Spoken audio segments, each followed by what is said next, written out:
The Purchasing Managers Index, or PMI, is like a financial weather report. It's a crucial tool that provides insights into the economic health of the manufacturing and service sectors. It tells us if the economy is heating up or cooling down, much like a thermometer tells us the temperature. This index is super important for business bigwigs, market watchers, and investors. They rely on it to gauge the economic environment and make informed decisions. Why? Because it gives them a sneak peek into how the manufacturing and services industries are performing. It's like having a crystal ball that shows the future of economic trends.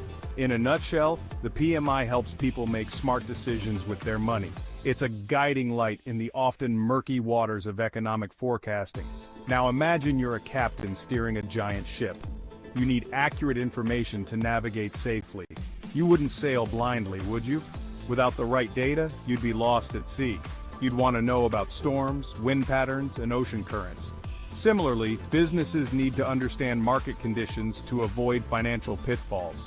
The PMI is like your trusty map and compass, helping you navigate the unpredictable seas of business. It provides the essential data needed to chart a successful course. So, how does this magic index work? What makes it such a reliable indicator of economic health? Well, it's based on 5 key areas, each providing crucial insights into different aspects of the business world. Think of them as the 5 fingers of the PMI hand, each finger representing a vital component of the economic landscape. First, we have new orders. This is a measure of the demand for products and services, indicating how many new orders businesses are receiving. This tells us how many new products or services businesses are ordering, which can signal future production needs and economic activity. Second, there's inventory levels, which tracks how much stuff businesses have in stock. High inventory levels might suggest slowing demand, while low levels could indicate strong sales or supply chain issues. Third, we look at production. Are factories humming along or slowing down? This gives us a sense of the manufacturing sector's health and its contribution to the economy. The fourth finger is supplier deliveries. This measures how quickly suppliers are getting their goods to businesses, which can impact production schedules and inventory levels. This measures how quickly suppliers are getting their goods to businesses. Delays can signal supply chain disruptions, while prompt deliveries suggest smooth operations. And finally, we have employment. This tells us if businesses are hiring or firing workers, which is a direct indicator of economic confidence and labor market conditions. This tells us if businesses are hiring or firing workers. High employment levels generally indicate a healthy economy, while layoffs can be a warning sign. By looking at all 5 fingers, we get a good sense of the overall health of the economy. Each component provides a piece of the puzzle, helping us understand the bigger picture. Now let's talk numbers. Understanding the PMI scorecard is crucial for anyone involved in business or economics. It provides a snapshot of the economic health of the manufacturing sector. The PMI uses a simple scale from 0 to 100. This scale helps to quantify the economic activity in a straightforward manner. A reading above 50 means the economy is growing.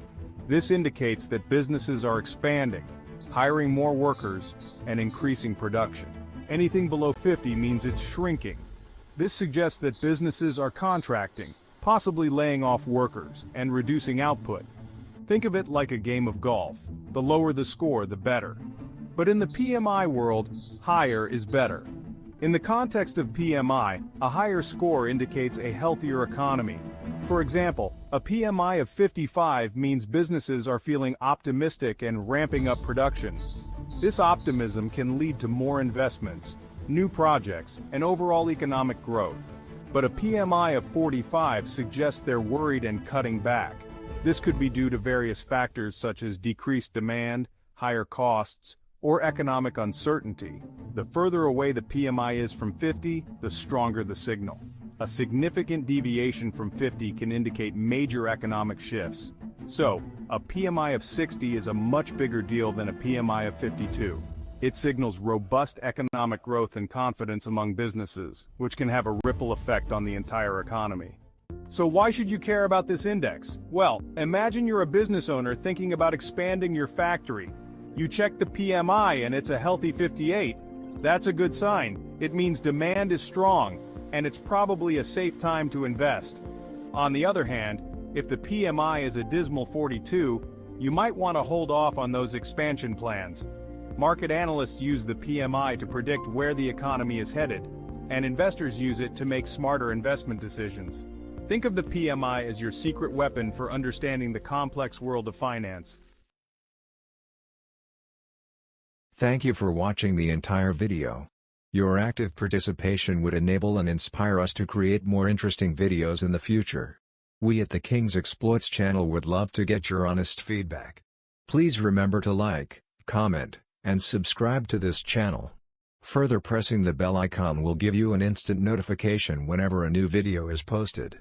Have a great day!